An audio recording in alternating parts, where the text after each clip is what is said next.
Thank you, Mr. Mngube. You would recall yesterday that when we adjourned,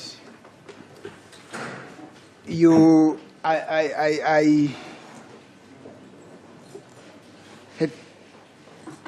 had just referred to the court to a transcript of the evidence of Mr. Mushwana, who was an expert from the ballistic science laboratory that was called by the state, who came and testified here on the DNA aspect.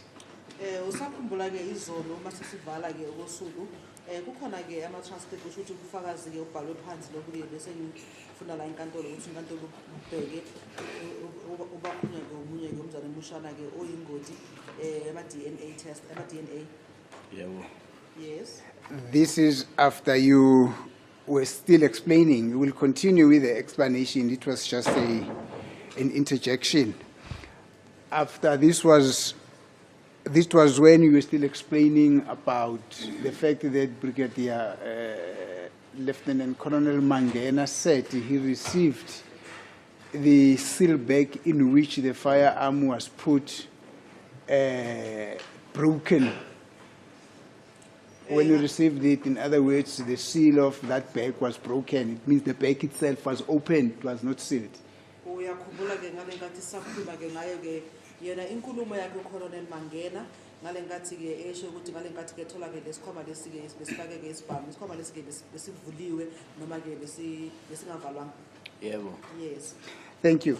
Now, I want to, whilst on that aspect of the importance of a sealing of a seal bag, much against what Lieutenant Colonel Mangena received at Cleveland, I would also wish to refer this court to the evidence of the master himself, Lieutenant Colonel Mangena, on what he said about the receipt of exhibits that are contained in the seal bag that is sealed. I call it the master himself because he gave a very stunning background about his knowledge on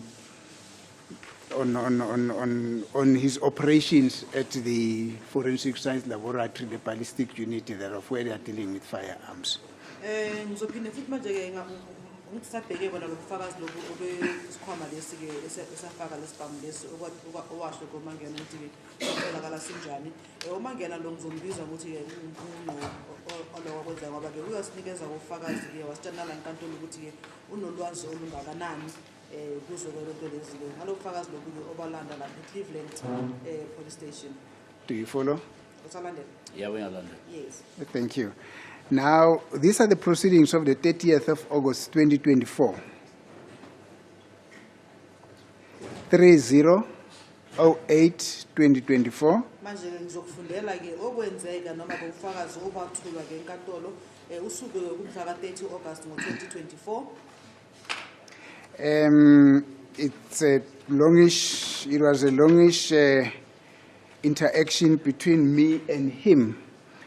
I'll just go through the record and then thereafter I'll give to our interpreter there and then she will interpret it to you after I've read what I want to bring to the attention of the court on record. Ngizofunda mina qala ke lokho kwenzeke emaphipheni la enkantolo udaba lwakhona lude nje ngizofunda lonke maqedwe ukufunda lapho ngiphinde nginikeze kwentoli kwethu yakufundele ke. Now on page number 3, this was the interaction between me and him. That's now the master himself, Lieutenant Colonel Mangena.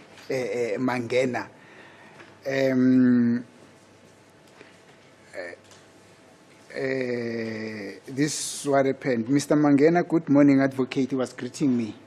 And then I said to him, good morning, Lieutenant Colonel. All those greetings and stuff like that. And then this is where it begins. Now, thank you, sir.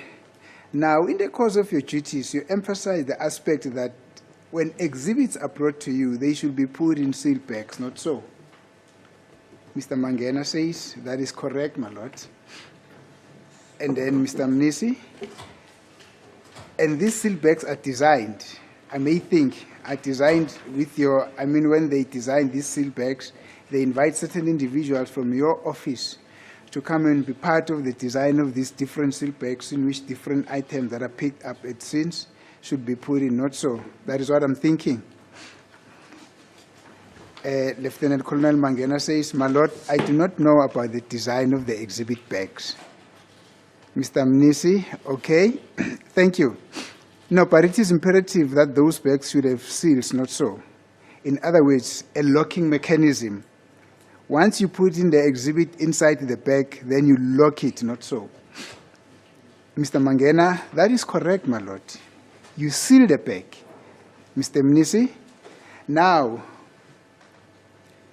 what is the imperative of a seal in a bag that should be sealed after? No. Mr. Mnisi, I read it again. Now, what is the imperative of a seal in a bag that should be sealed after an exhibit is put in the bag, has been put in the bag? That's a question mark. Mr. Mangena, my Lord, all the exhibits that we work on, once we are done working on exhibits, we put them in seal bags and they must be sent back to the station where they are coming from. Mr. Mnisi, yes, that I understand. That I understand. It is protocol. Even if it is for the first time that an exhibit is collected from the scene, once it is put in a seal bag, the bag must be sealed. Now the question is, why is that necessary? What are the imperatives? Why should that be done? That's the question. Mr. Mangena, meaning the exhibit bag which have been examined already, that must go back to the station. Are you talking about those ones? Mr. Mnisi, a police officer goes to the scene, like a member of the local criminal record center goes to the scene. He picks up certain exhibits at the scene. Yes, that's Mr. Mangena. Then Mr. Mnisi, he puts them in a bag, and then he seals the bag, and then he transfers them over to either forensic science laboratory, either the biology unit or the ballistic unit. Now, the question is, why should that bag be immediately sealed at the scene before it is transferred to you? Now, Mr. Mangena, the master himself, gives this answer. To preserve the integrity of the exhibits, my Lord. Mr. Mnisi, and that is the preservation of the integrity of the exhibits that are contained in the bag.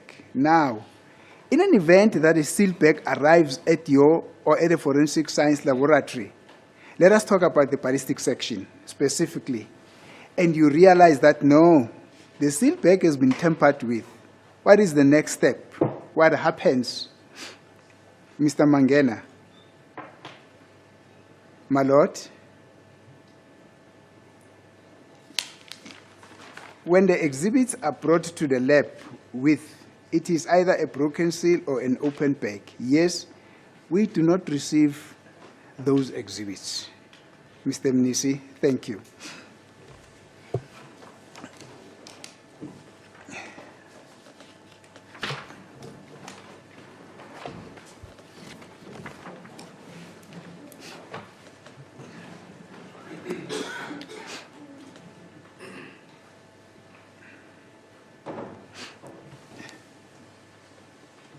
That's from here, down here, like this. That's up to here. No, we do not receive them up to. Thank you. Did you see that? From here up until. Thank you. Yeah. Thank you, sir.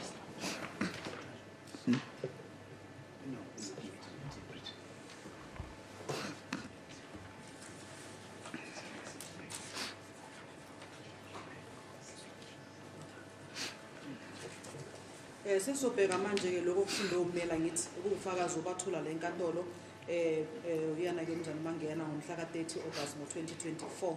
Soqala ke lapho kule nkulumo yakhe naye ke umeli ke umzana Mnisi ngale nkathi ke embuzweni ibuzo ke bayabingelana nababili ke uMnisi yabingelela nomzana Mangena naye yabingelela athi kumntana umnisi ke ngiyabonga uyavuma ukuthi ngiyabonga zange ngikuzwe ngaphambili ngale ngathi ubingelele wathi mangena ngiye ngathi ke sawubona uthi ke umntana emnisi ke ngiyabonga mnumzana nawo manje ke masibheka ke umsebenzi lo wakho uyachaza ukuthi ke ubufakazi obutholiweyo kumele ukuthi bufakwe ngaphakathi kwezikhwama lezi ke ezifaka ubufakazi kunjalo na ethi mangena yebo lokhu kuqiniso ngosenkantolo phinde umnisi athi ke manje ke lesikhwama lezi zokhuluma ngazo ke zenziwa obani zidizwana obani abazenzayo bakhona abantu mhlawumbe abababizayo abasuka kwamanye amahhovisi ukuthi nabo beze ukuthi kuzowakhiwa lekhwama lezi esifaka bona ubufakazi lobu esikhuluma ngabo noma kutholakale lapho ke isehlakalo noma izehlakalo zenzelwe khona uthi umnisi ngiyacabanga ukuthi ke mhlawumbe ngendlela abayenza ngayo leyo athi uma ngena ngesonkantolo hayi anginalo ulwazi lokuthi ke lezikhwama lezi zenziwa obani lama exhibit bag esikhuluma ngawo athi umnisi okay ngiyabonga but ke kodwa ke kubalulekile kakhulu ukuthi lezikhwama lezi esithwala ufakazi ke zivalwe akho njalo ngamanye amagama kuba khona indlela abayisebenzisayo ukuthi ke sivalwe singavuleki lesikhwama lesi esifake ke ubufakazi ngaphakathi uma ngabe umuntu sekafake ke ubufakazi lobo ngaphakathi kunjalo na aphendula ubangena athi yebo ngosenkantolo kunjalo uyasivala leso sikhwama lesi esifake ke ubufakazi athi komnisi ke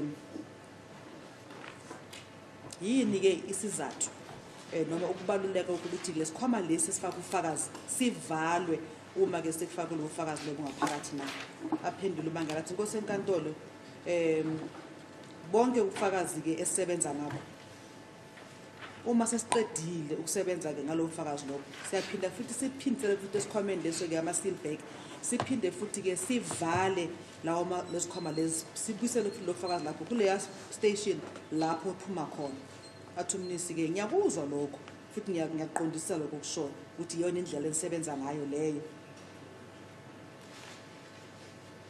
noma ke bekuqala ngalenkathi ke mhlambe ke ngithola yona ke le exhibit lo bufakazi lobo lapho isihlakalo senzakale khona naseke nisifaka ke esikhwameni isikhwama lesi isibhekile kumele ukuthi ivalwe na manje umbuzo wami uthi ke yini into enza ukubaluleke kangako ukuthi ke leso sikhwama lesi sifaka ubufakazi sivalwe uma ke sikufaka ubufakazi ngaphakathi ikona umbuzo engibuzayo lo athi uma ngena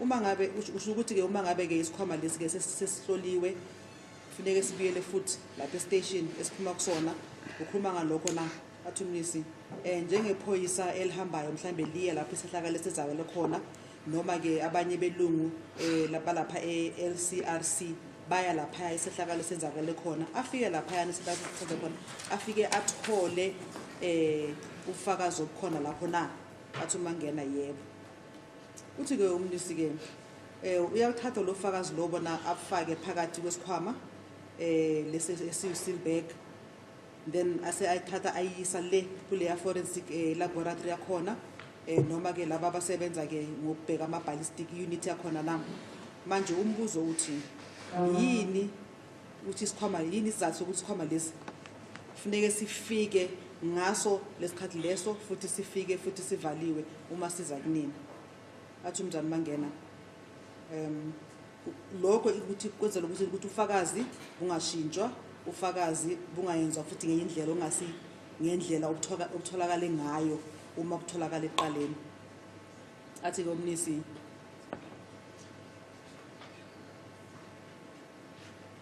uthi komnisi manje uma ngabe ke isikhwama lesi ke sifika kunini lapha kuma office wenu forensic science laboratory masikhulume ke ngama ballistic section ama ballistic ke ikakhulukazi masikhuluma ke ngesikhwama ke esizakini namhlambe ke siye sabanjwa noma ke savulwa yini into eniyenzayo manithola isikhwama esinjalo kwenzakalani manitholakala ke ngofakazi obufika sevuliwe kinina na athi inkosi enkantolo ke uma ke ufakazi ubuza kuthina bunjalo uma ngabe isikhwama sivulekile noma ke siye savulwa le ndawo le elokhwayo ukuthi isikhwama singavuleki ukuthi yebo umnisi uthi ke uma ngena sikuthathi ke lo bufakazi obunjalo athi umnisi ke ngiyabonga. Should I stop it? Thank you. Yes. Thank you.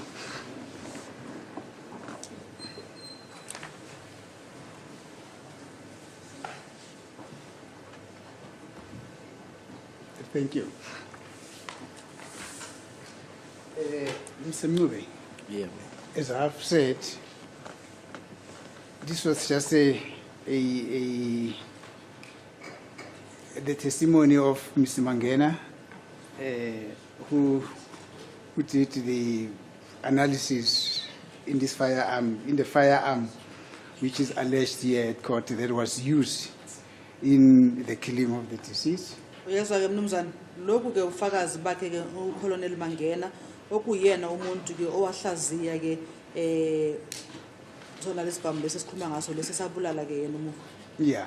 Yesterday, you were still explaining about the fact that Mr. Mangena came and told this court that he received a firearm in a broken seal bag and everything. That's where I then interjected and then introduced this, which is contained on record here. You can proceed from. Usakhumbula ke izolo ngale nkathi ke sathula ufakazi bakho kusasitshela la enkantolo ukuthi ke ngelo ufakazi obabeka uyena uMangena ngale nkathi echaza ukuthi ke uMangena lo wathola ke isikhwama lesi ke seufakazi ke lo esafika kuyena sifika sivuliwe vele uthi ke umeli cela ukuthi uqhubekele kulapho ugcine khona izolo.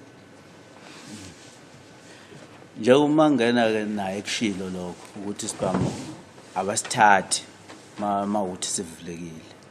As Mangena also has explained that he does not receive the exhibit or the firearm when the seal bag is open. Nomtshali wayemnika isibhamu ukushilo wathi wayengeke asithathe sivulekile. And also Mjali, who is the one that was giving him the firearm, also mentioned that he was not going to accept or receive if the seal bag is open. Lokho kubonisa ngokusobala ukuthi umthetho kushuthi abasebenza ngawo ukuthi into mayivulekile leya ukwazi ukusebenza ngayo ngoba awusazi ukuthi sekwenzakaleni ngoba ivuliwe nje. That clearly shows that is the way they work, that is that they don't receive any exhibit when it is open since you don't know exactly what happened to that exhibit. Kungenzeka ukuthi sekushintsha ubufakazi, ngenzeka usekufakwe enye into ongesiyona awusazi wena osifika la kuwo. Maybe the evidence has been tampered with, has been changed, or maybe they've put something else which you are not aware of, Ngokusho kwamaphoyisa. according to the police. Lesi sibhamu esikhuluma ngaso sibuye sikhumbule. Ifuthi ikhulunywa ngalesi ekuthiwa ngaboshwa naso mina. Isibhamu sa 2015. This firearm, we need to recall, if we are talking about this firearm that I was sentenced on, this firearm is a 2015 firearm. Sineminyaka ngoba sitholakala 20 ngoba kuthiwa 2020 siyatholakala eCleveland. Shuthi sineminyaka mhlambe la ko 5. From 2015 until 2020. This firearm is having a lot of years because they said it was recovered at Cleveland in 2020, so about 5 years. So Mangena. May you please repeat that so that it gets properly interpreted? I think there was a loss of understanding each other there. The years and the years between the recovery of the firearm and this 2020 that you're referring to. Okay, phinda futhi uphinde ngathi ke siyasalahlekana iminyaka lapho isibhamu satholakala ngawo nalo 2020 lo khuluma ngayo. Ngithi kusuka ku 2015 kuya ku 2020. Shulezi sibhamu sineminyaka la ko 5. From looking at the period from 2015 to 2020, this means that this firearm is about 5 years. Sikhona lesi sibhamu emaphoyiseni. Being in the presence of the police. Kukhona amaphoyisa aphethe icala likasenzo. And we also had police officials who were dealing or investigating the census case. Kukhona amaphoyisa asebalastiki adila ngazo into lezi zamacala. And also we have police officials from ballistics who deals with these cases, Ahlola ibhamu. who are assigned to check firearms. Konke lamaphoyisa lawo azange azabuye nokuthi nasi lesi sibhamu sedubulile. All these police officials that I've just referred to never came back and mentioned that here is that firearm that fired. La ikhotho khuluma amaphoyisa la ko 40. Here in court, we are talking about police officers who are about 40 in number. Masisuka lapho sibuyele endlini ubufakazi obusendlini ukhuluma nge-revolve. Then from there, we now go back to the house, and the firearm which was mentioned is a revolver. Akhulunywa ngepistol. They're not talking about the pistol, Gininda umuntu obopha umuntu epistol. but Gininda arrested a person for a pistol. Phezu kunjalo uSerel ushilo ukuthi lo mshilo se-IBIS uthatha wonke lamalokhuzana le nhlobo zeyibhamu. And then Cyril did mention that the equipment or the machine at IBIS, like it takes all these different types of firearms. Ngokusobala ukuthi iballistic iIBIS yayiveli nayo yonke lento le yesibhamu yokufa kaSenzo Meyiwe. Which means that IBIS had the whole information about the death of Senzo Meyiwa. Ingalesikhathi kwakumele ikhahlele ngaso 2015 odlamini beyofaka isicelo sayo le case. Then at that point, that's when there was supposed to be a hit when Dlamini went to request, Kodwa zange kuze kwenzeke lokho. but that did not happen. Makufika uGininda sekuyenzeka. Then, but when Gininda now surfaced, it now happens. Uyabona. You see? And uyu Gininda ophethe case. And Gininda is the one that is the investigating officer. Ubengekho kuso sonke lesisikhathi lesi. All this while, he was not involved. Kuphethwe amanye amaphoyisa icala. Other police officials were the ones that were involved in Azange this case. ngabopha abantu abamhlophe kufuneka abantu abamnyama amaphoyisa. They did not arrest white people when black people were the ones that were wanted. Azange ngabopha umuntu one-dread elide kufuneka umuntu one-dread elifishane. They did not arrest somebody with long dreadlocks while they wanted someone with short dreadlocks. Azange ngabopha umuntu ongaphumanga iDNA yakhe endlini.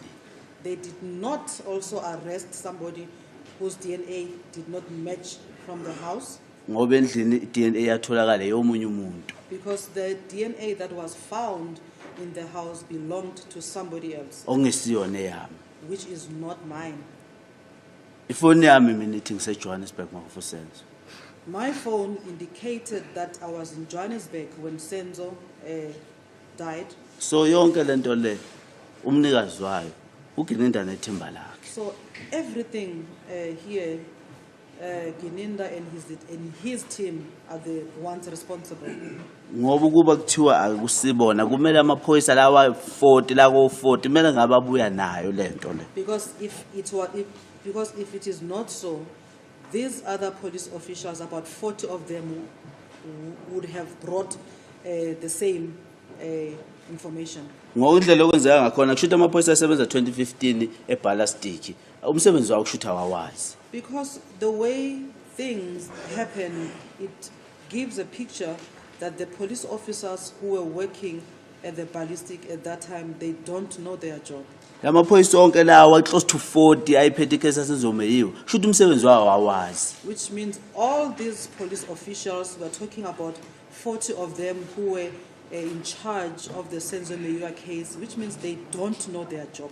Umuntu owazi umsebenzi uGininda nethimba lakhe. The person that knows his job is Gininda and his team. So lento iyabonakala yonke ukuthi le into engekho ngoba akusekho ubufakazi bokuthi yiso isibhamu lesi ekwakuthiwa esam 2015 lesi ekutholakala 2020. Because like there is no evidence. Abukho ubufakazi bokuthi yiso ngoba ibag bayivuliwe 2020. There is no evidence that shows that this particular firearm, which they said was mine, is the one, because the seal bag was opened. Akekho nesiqiniseko sokuthi yiso esiphume phakathi noma kusiso. Nobody has the guarantee of whether the firearm that was there is the one or it's not. Ngoba sitshelwa amaphoyisa ngemlomo yawo ukuthi ibag evulekile awubusasebenza ngayo. Because we heard it from the police officials' mouth saying that opened seal bag, they don't work on it. But umangena yena usebenze ngayo eyibona ivuliwe. But Mangena went on and worked on it, seeing that the seal bag was open. Enengazi ukuthi kwenzakaleni ngale bag. And he initially did not know what happened with this bag. So ngakho konke lokho kokufa kaSenzomiwa mina ngazi lutho nangesibhamu angazi lutho. So I don't know anything about the death of Senzomiwa and also about the firearm. Yeah. Yes. Thank you. Now, Mr. Mncube,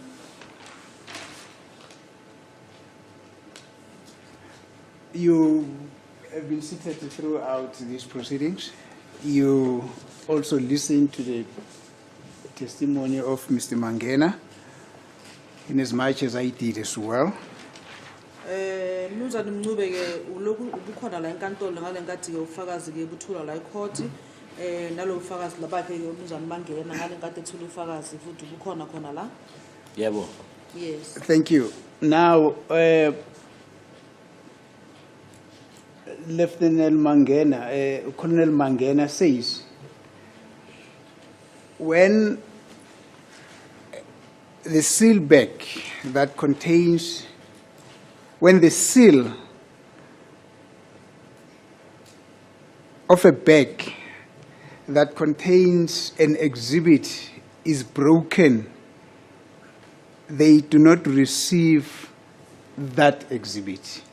Umnumzane Mangena ke noma ke uColonel Mangena uye wachaza ngale nkathi ethula ufakazi la enkantolo ukuthi uma ke bethola ke ufakazi ke ubuza kule seal bag kodwa uma ngabe ke i-seal bag le ivuliwe abayithathi noma bayamukela. Yeah. Yes. Thank you. This is what actually came from himself, not so. Yilokho kwashiwo yena ngithi uMangena. Yebo umuntu owaziyo ngalento le ngeyibhamu. Yes, somebody who knows about firearms. Thank you. Now, we have already mentioned, Mr. Mncube, that the people in the house, those who were there when the incident happened, gave a description of the firearm that the alleged perpetrator had when he got into the house. One gives it as a firearm which had a wheel. All the experts in the case who testified on firearms described a firearm that has a wheel as a revolver, not so. Manje ke bonke abantu bebephakathi lapha kuleya muzi ngalolo suku ke bayasichaza lesibhamu bachaza ukuthi isibhamu lesi ke esibesiphethe uyena umuntu ke owangena kulowo muzi bekuyisibhamu ke esinesondo. Yebo. Nabo futhi nabo futhi ke ongoti ke laba ama expert lawa ke asebenza ngesibhamu nawo uma ke echaza ke lesibhamu nabo bachaza sona lesi isibhamu vele esinesondo. Yebo. Yes. Thank you. So, looking at the evidence of Lieutenant Colonel Mangena and the type of a firearm that is described by the witnesses in the house, that would inevitably lead to the conclusion that the exhibit that was found from the scene was fired from that firearm that the witnesses describe as a revolver. But the ballistic analysis that were done by Mr. Mangena says that the exhibit that was found at the scene got fired from a firearm that was a 9mm.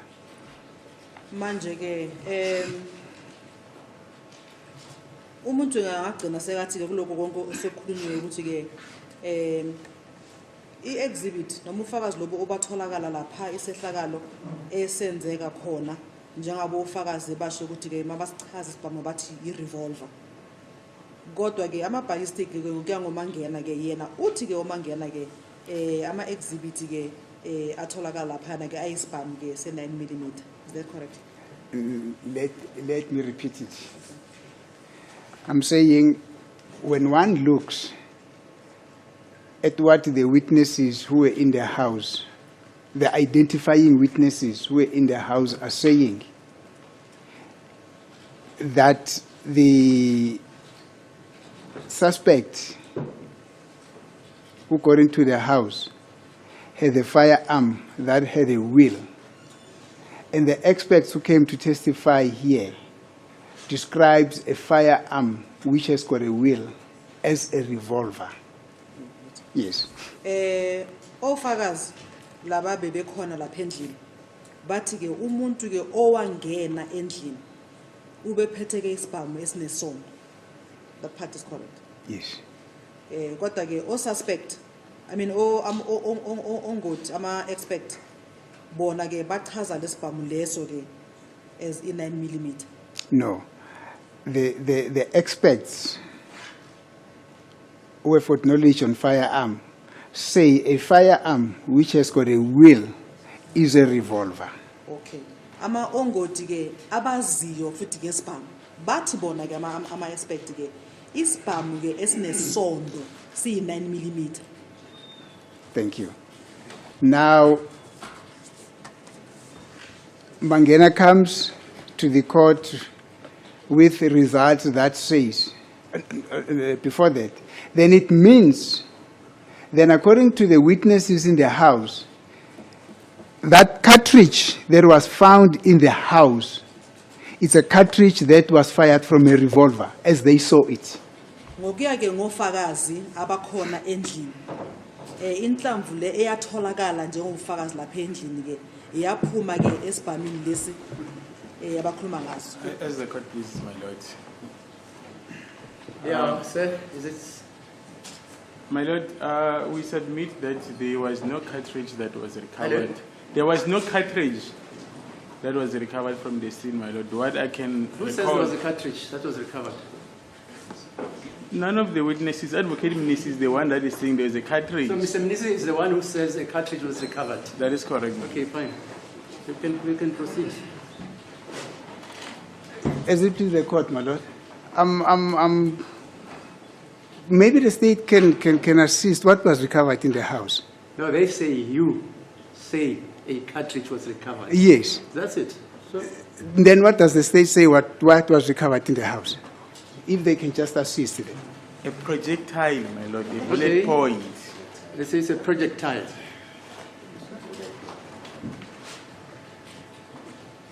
Those words, my lord, are synonymous. I'm not talking about the cartridge case. You know what? If I'm you have- talking- if- I'm if- talk- talking wait, about wait, a wait. bullet You know point. what?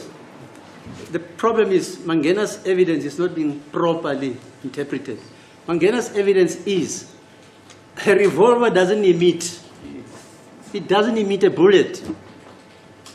It doesn't. And Mangena is an expert with hundreds and hundreds of exhibits. He's even gone to America, to the FBI, etc., etc. But Mangena's evidence is a revolver does not emit a cartridge or a projectile. It keeps it within its body. That's Mangena, not me. I'm confused, my lord. Oh, yeah, fine. No. Inkosi enkantolo ke iyachaza iyasho ukuthi ke ufakazi bakaMangena abuzange ke buze buchazwe kahle hle ngoba ke uMangena ke ngalenkathi ethula ufakazi wabeka kahle la ecourt wathi ke iprojector ke ikwenzayo ke uma ke idubula ke ayikhiphi nje isikhoma sokona isigcina ngaphakathi. My lord, I find it very hard and difficult to agree with the court because Yeah, fine, no problem. You can argue it. I need to clarify it now, my lord, because You are clarifying the court. for my own understanding, Oh, I my see. lord, yes, because if the court says Mangena did not say that a revolver does not emit a bullet point or a cartridge, then it means No, I never said that. You're misquoting me. I say Mangena says yes. a revolver does not emit a projectile or a cartridge. It secures it and saves it within the body of the gun itself. That is where, my lord, I'm getting Fine. a little bit And because a projectile, it's that part that kills a person. It's that part that kills. It's a bullet point. Yeah, What fine. remains You know what? in the revolver Okay, fine. I hear is you. the case itself, is the shell. So a revolver does not emit a shell, which is a cartridge case, but it does emit a cartridge, Okay, which is a fine. bullet point. Fine. You can argue that. Umntwana emnisi ke uthi ke kuthi inkantolo ke mina ngendlela ke engiqonda ngayo ukuthi ke ilona isibhamu leso okukhulunywa ngaso ke siyayikhipha ke le ndawo le inhlamvu mayishaya le ndawo kuyona ibulala umuntu ayikhiphela ngaphandle esigcinayo nje phela igobolondo nje leli lenhlamvu. Okay, let me put it very differently. Let me avoid using the word cartridge, although I mean that the word, I know that the word cartridge refers to the bullet point, that which goes out. But then back to my question. I'll be using the word bullet point. So in other words, the witnesses who were in the house who saw this incident happen are saying, in the large scheme of things, that the bullet point that was found in the house is a bullet point that was fired from a revolver. Mr. Mnisi, can I say bullet point ikhanda, the head of the bullet, is that correct? Yes, that which goes out. The exhibit, the exhibit was a bullet point, the head. The head. Yes. Ofakazi laba abale endlini ababona konke okwenzeka ngalosuku lolu. What did I say? Are basically saying that exhibit was fired from the firearm that they identify as a revolver. Lelo khanda lele nhlamvu lento lephuma umuntu makadubula ke yatholakala njengofakazi ke yaphuma ke kulesibhamu abasibona bona labo fakazi. Which is a revolver. Isibhamu sakhona ke kuyi revolver. Now, Mr. Mangena says his analysis tells him that that bullet point, which was an exhibit that was picked up from the scene, was fired from a firearm which was a 9mm.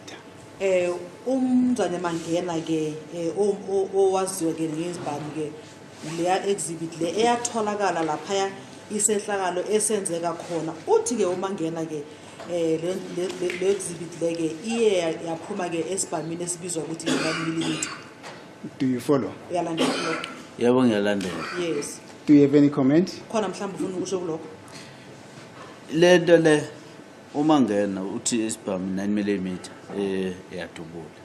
Benogininda. Mangena and Gininda says the firearm that shot on that day was a 9mm. Abantu basendlini bathi kwakhona revolver endlini. The people that were in the house mentioned a revolver.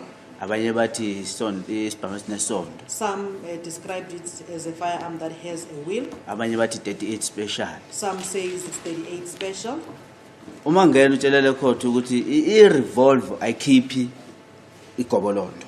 Mangena told this court that a revolver does not interject the bullet case.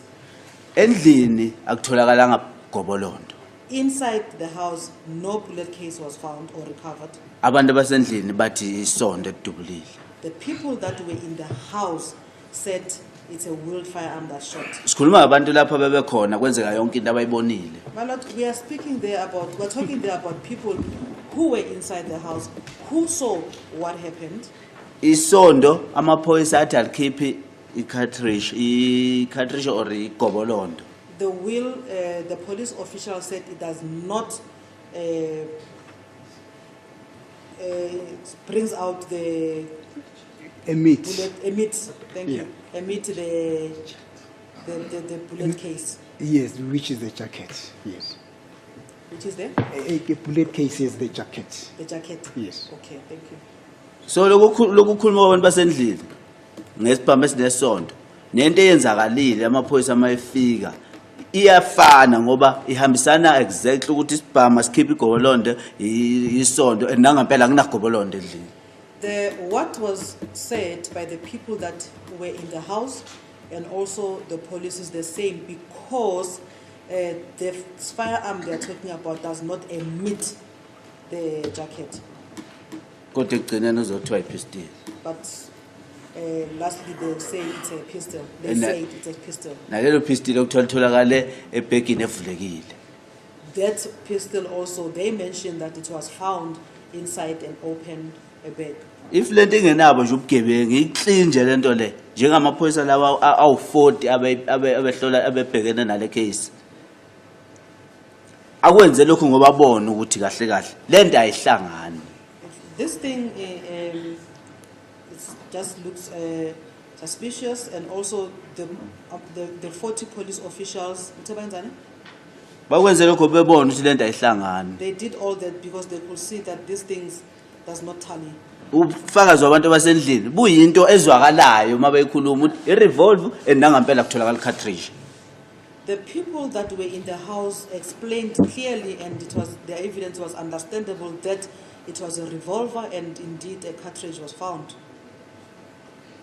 Angazi cartridge noma igobolondo yabona. I don't know whether it's a cartridge or the jacket or the bullet case. Kodwa endlini akutholakanga gobolondo. Or Tolagalanga. Yeah. In the house, a jacket was never found. Nabantu ababesendlini ababebona bathi isibhamu vele esingakhiphi igobolondo ngokusho amaphoyisa bathi revolver ikhiphi igobolondo. And also the police did mention that the firearm is the firearm that does not emit the jacket. Kodwa mase kuginini sekuyatholakala konke sekuyipistol sekuyonke into seyi-right. But now when Gininda is the one that is involved, it's now a pistol and everything now is okay. It's not- Njalo 2015 ibihloliwe yona le case le yangaphuma eballistic. In 2015, investigations were made and there was no ballistic. Sibuye sikhumbule kanti uzobekhumbula ukuthi uSerele usho kahle ukuthi lo yamshini uyazenzela lo yamshini weIBS. And I would like us to also recall what Cirello said. Cirello said that machine, it's automatic, it does everything by its own. Thank you, Mr. Mniwe. Now, your testimony in this regard is that you never were in possession of the firearm that Mr. Mangena analyzed, which allegedly was used in the commission of the offense at the Kumalus. Manje ke wena okushoyo ke Mncube ukuthi ke wena awuzange ke ube wena ube nalesibhamu leso Mangena akhuluma ngaso lesi futhi asihlole. Azange nje. Not at all. Leso sibhamu siyakhuluma ngaso Mangena mina angisazi. The firearm that Mangena is talking about, I have no knowledge of. Esakhe noGininda leso. It's his and Gininda's.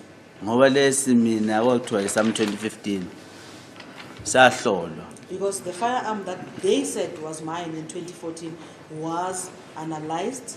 Sine form la ecourt elahanjiswa uDlamini. My Lord, we have a form here in court that was submitted by Dlamini. Ingakho ngithi mina shutha amaphoyisa abasebenza umuntu osebenza uGininda. That is why I made that statement. That it means that other police officials are not doing their job. The only person that is doing his job is Gininda. Yes, Mr. Mniwe, I think you've made your point very clear on that one. Is it correct, Mr. Mniwe, that it is your further testimony that this ammunition that is alleged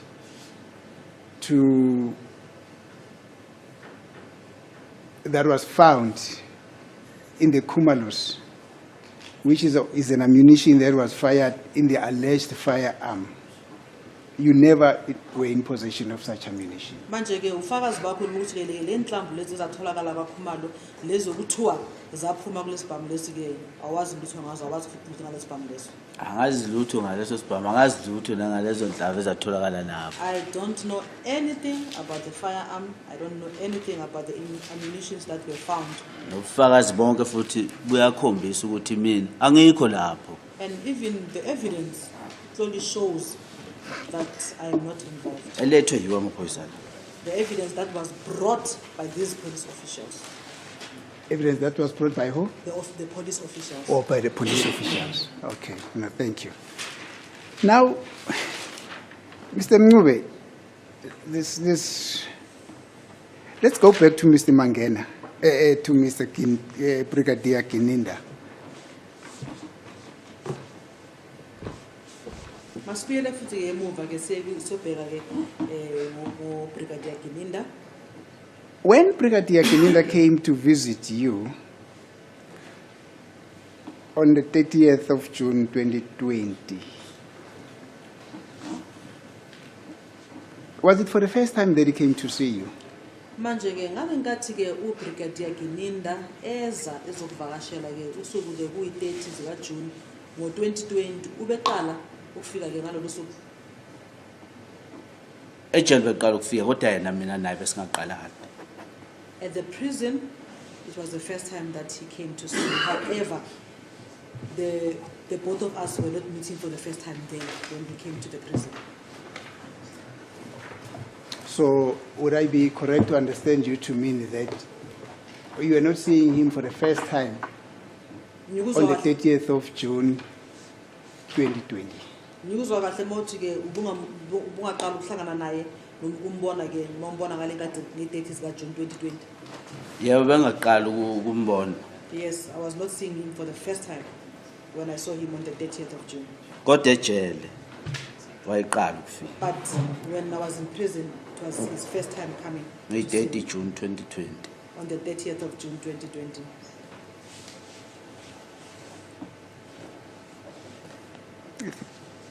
Thank you. I will not get into details about where you met and stuff like this. Uthi ke umnisi yanyaka sa ngenela phakathi ke yabuza ukuthi ke mhlangane kuphi noma kanjani. So, was it for the first time when he met you on the 30th of June 2020 when he spoke to you about this case? Manje ke ubeqala ke ukukhuluma nawe ngale cala leli ke ngale nkathi umhlangana mhla ka 30 June ngo-2020. Yebo wayeqala ukukhuluma ngaleli cala. Yes, it was the first time he spoke about this particular matter. Ngoba ngesikhathi nginaye oqala masiqala wazana naye wayekhuluma ngenye into. Because when I initially or first time knowing him, he was talking about something totally different, something else. Is it something related to this case or not? Enye into le nayo yahlangana nale case noma ihlangana nale case. Bayihlangana nale Thank you. case. No, not related with this case. Thank you.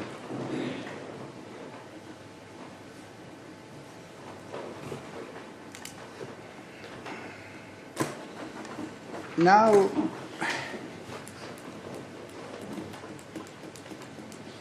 Mr. Mube, now the state let this unassailable evidence,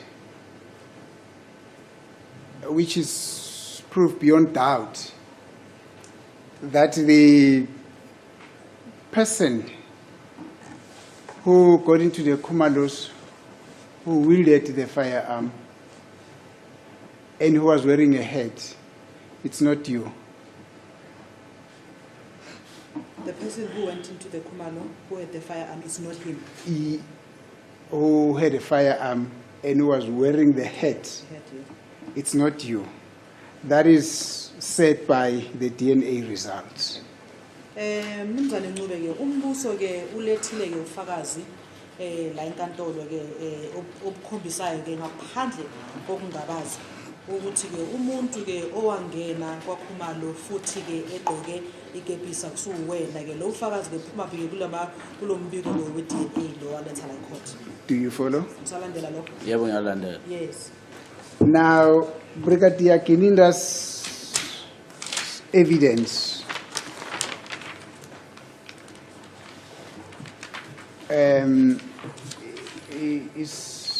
which is basically becoming a bit of his own analysis, says. Now, this is despite that which is said by the DNA results, which is unassailable, says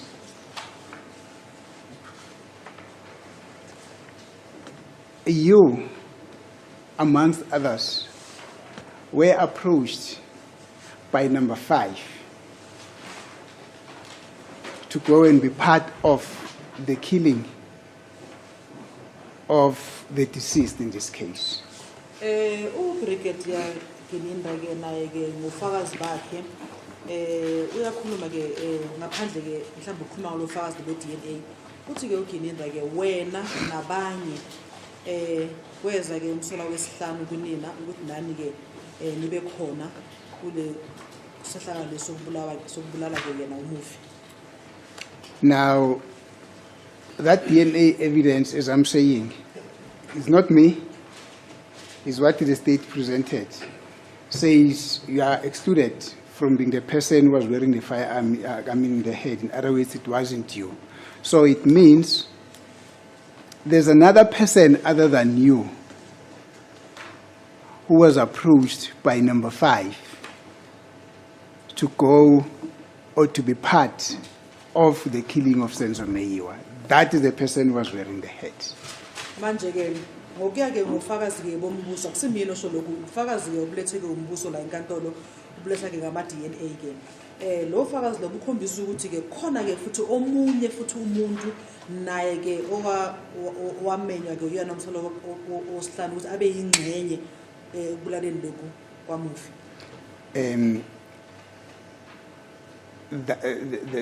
I've said, other than you. Omunye umuntu ke ongasuwena owamenywa naye ukuthi ke abe yingxenye kule cala. Do you understand? Do you follow? Yes. So, in other words, according to Brigadier Gininda, there is this person who was wearing a hat, whose DNA was found in that hat, and which DNA takes you out. That person should also have been invited by accused number 5 to be part of the assassination of Senzo Meyiwa. Manje ke ngokuya ngoGininda ke kusho ukuthi khona ke omunye umuntu obegqoke isigqoko ngalosuku lolo lo iDNA yakhe eyatholakala kungasiyona yatholakala usho ukuthi ke lo muntu ke umunye kwabantu ke naye owamenya ngomsolo wesihlanu ukuthi naye ke abe yingxenye yokubulawa kaSenzo Meyiwa. In other words, that is the person, according to Brigadier Gininda's version, who got into the house along with accused number 2. Ngamanye amagama ke lo muntu lo ke yilo muntu lo ke ngokuya ngoGininda owangena phakathi ke lapha emzini ehamba naye ke umsola wesibili. Do you follow? Usalandela? Yes. Do you have any comment? Khona mhlawumbe ufuna ukusho kuloko. Into engayisho mina njengoba kuthiwa la icourt ethiwa uKheli wathenga abantu. All I can say is it was even also said in court that Kelly is the one that hired the hitman. Should akenzakala ukuthi atholakala umuntu owabulala okuyena wayithengiwe. Which means they've not found the person who was the hit on that particular day. Ngoba umuntu wayithengiwe wasishiya yena endlini. Wanishiya endlini. Wazishiya yena self endlini. Because the person that was a hitman left himself inside the house. Lo olapha kule DNA yesigqoko. I'm talking about the person whose DNA was found in that hat. Lo namanje ongekho ke la. The same person that is not here even now. So mina ngitholakala lapho. I'm not involved there. Akusho mina kusho ubufakazi obula court. I'm not the one who's saying that. It's the evidence that is before the court that says so. Ukuthi umncube wengekho lapho. The evidence says Mncube was not there. Ukuthi nesigqoko akusise sika Mncube. That the hat does not belong to Mncube. Yes. Thank you. Now, did the state, Mr. Mncube, just on the basis of what we have said now, did the state, particularly through the evidence of Brigadier Gininda, hinted that there is another person that they are still looking for, who should actually be the one that was wearing the hat, who was involved in the killing of the deceased as well? Manje ke Mnumzane Mncube ke umbuso ngalenkathi ke unayo Gininda ke uvezile la enkantolo ukuthi yazi inkosi enkantolo khona ke omunye umuntu esamfuna kuyena umuntu ubegqoke isigqoko ke ngalolu suku lapha kuleyana. Azanguzwa mina. I did not hear that. Thank you.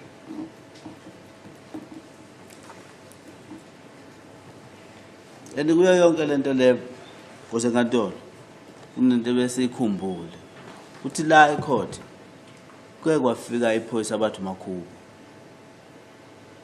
I would also like us, my lord, to also recall that here in court there was another police official that came, Makubo. Yes. Elachaza la ecourt ukuthi ukukhuluma kwabo base bekuhlanganisile uGininda wabajikela.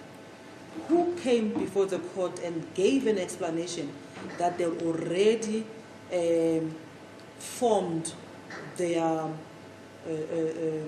evidence or their talk, but Gininda wenzeni? Wabajikela. But Gininda turned against them.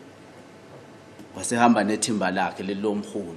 Then Gininda now went with his other team, Moholo and them, Ukuthi kuze kube namadokhetha amabili. so that they can have be about two dockets. Thank you, Mr. Mncube. Look, we hear not on the strength of two dockets. This trial is about just the strength of the allegation, or is on the basis of the allegation that yourself and your co-accused were involved in the killing of the deceased in this case. Mnumzane Ncube ke namhlanje ke asikho lana ke malana ke namadocket amabili noma kanjani, kodwa sila namhlanje ke ngale maqala ke lawa anithweso wona ke sikhuluma ngawo ke labanye ke lawo boshwe nako. But then Brigadier Gininda, very late in the course of the trial, adds a new dimension that it's Ms. Kelly Kumalo who actually came out to this, who hashed this idea that Senzo should be killed, and then as a result thereof, she then approached accused number 5, who in turn approached the whole of you here. Kodwa ke umzali Gininda ke emva kwesikhathi ke uza futhi ke neindlela kulecala leli ke lapho ethi khona unkosazana ke uKheli Khumalo ke uyena umuntu ke oweza ke nalombono ukuthi ke uSenzo abulawe wase ke ehlangana ke naye ke umsola ke lo wesihlanu. Those are the bases on which this trial is proceeding. Yiyo ke indlela noma ke isimo ngendlela ke icala leli ke liqhubekela phambili ngayo. Do you understand? Yezwa lokho? Angithola kahle. Yes. Thank you. Mr. Mncube,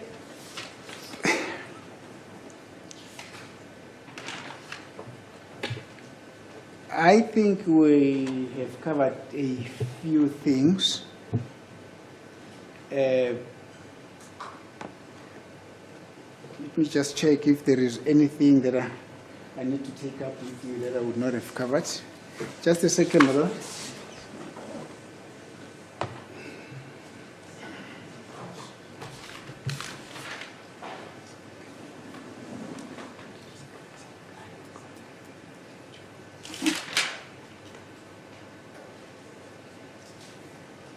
Thank you, Mr. Mncube. I think in terms of my preparation,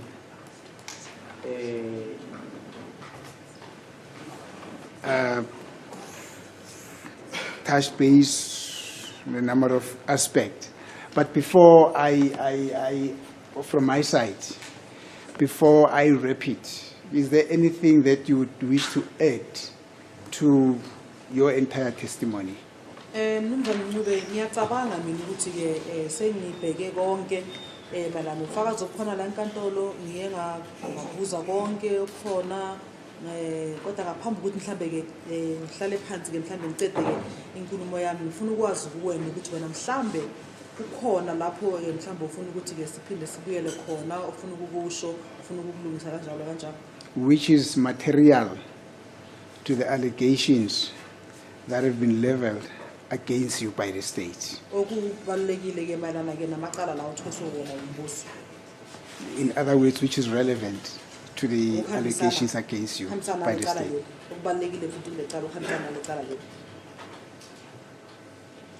Hayi mina yikho nje ukuthi ngoba phela ngilapha mina kahle kahle. Angazi nami ngisayibuza ngiyiphendula ukuthi ngosho kanjani mina. Nothing much, my lord, but I'm just asking myself the reason why I'm standing before the court, why I was arrested. Enintweni zonke ezenzakalile kule case. Kuningi okungisolisayo ukuthi khona umkhonyovu khona. And in everything that is happening in this case, I'm suspicious that something is just not right. There's something happening. Njengokuthi nje ngizophuma kimi sino I choose number 2 la. I choose 1. Susan? Sino I choose number 2 la ok 2 I choose 1. Well, here in court, we have accused number 2, who is said to be my co-accused.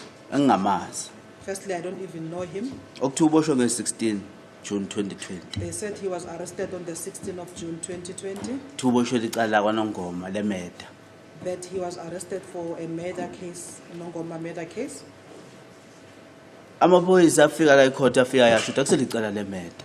The police officers came to the court and did give an explanation that it is not a murder case. Athi abopha uButhelezi ambophele isibhamu nakhona ayingamfuneli lona ayimfunele elinye.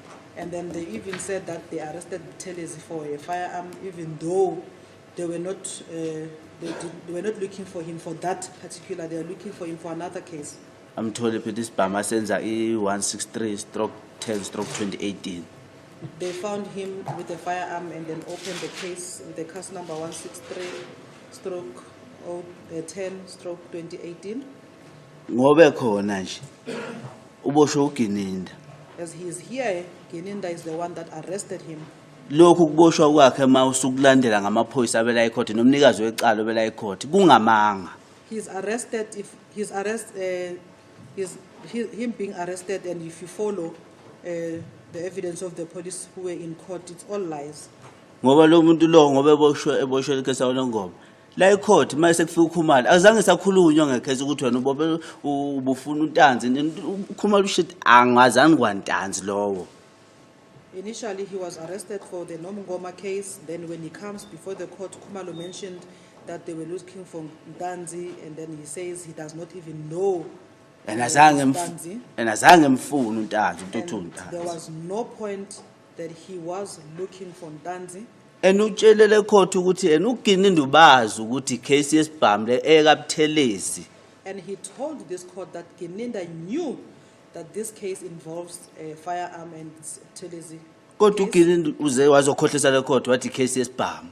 But Geninda now came and lied before the court, saying it's a firearm case. Ukhombisa ukuthi yonke into la yenzakalele kunomkhonyovu khona phakathi. It's a clear indication that everything that happens here, something is just not right. There's something fishy going on. Ingakho ungizwe ngithi nje kushuthi amaphoyisa wasebenza umuntu osebenza uGininda. That is why you heard me saying that this means that other police officers are not doing their job. It's Ngoba- only Geninda who's doing his job. So lento lena ikhombisa usobala ukuthi nokuboshwa kwami oba ngiboshwa nje kahle kahle kunomkhonyovu khona. Even it shows very clearly that even my arrest, there's something fishy going on with my arrest. Ngoba zonke izinto uma uthi uyabheka ikhala ekhulunywa abantu basendlini ayifani nami. Because most of the things, when you look, firstly, when you look at the complexion that was mentioned about the people in the house, it's not my own complexion. Ama-dread ekhulunywa ngawo endlini awalingana ama-dread ami. The dreadlocks that was mentioned in the house are not the same size of my own dreadlocks. Isibhamu okhulunywa ngasendlini asifani nesibhamu mina ngaboshwa naso. The firearm that was mentioned in the house is not the same firearm that I was arrested for. Isiqoko sasendlini sithi akusiyi i-DNA yami kodwa kuthiwa yimi engadubula. The head that was found in the house did not have my DNA. However, it is being said that I'm the one who fired the shot. Ifoni yami ithi ngiseJohannesburg usenzo mayefe eFosloras. My phone indicates that I was in Johannesburg when Senzo died in Vosloorus. But ngila ecourt, But I'm here in court today. ngila ecourt mina ngosenzo meyiwe. In the Senzo Meyiwa case.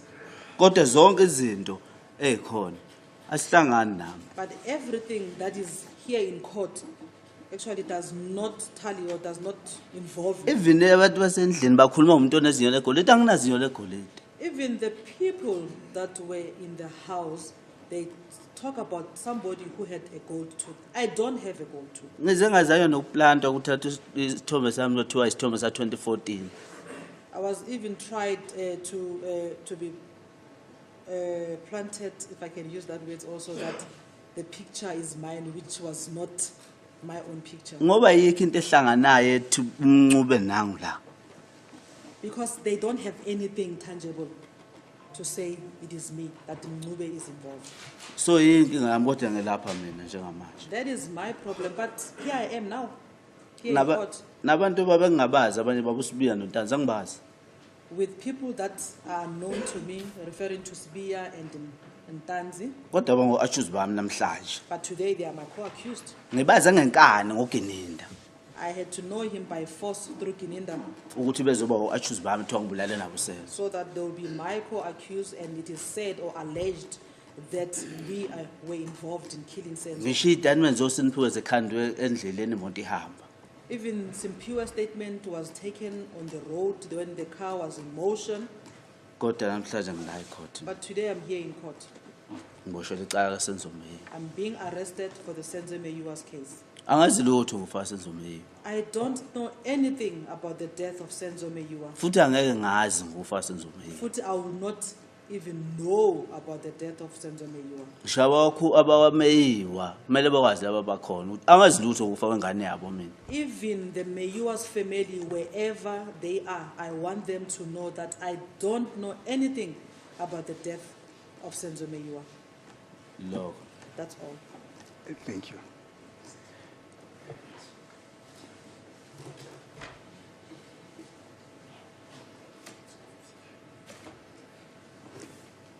As it is the court, my lord, I think that will be all from me for now, of course. I'm alerted that it is almost time for a short adjournment, my lord. I would therefore request that you can adjourn for a short break.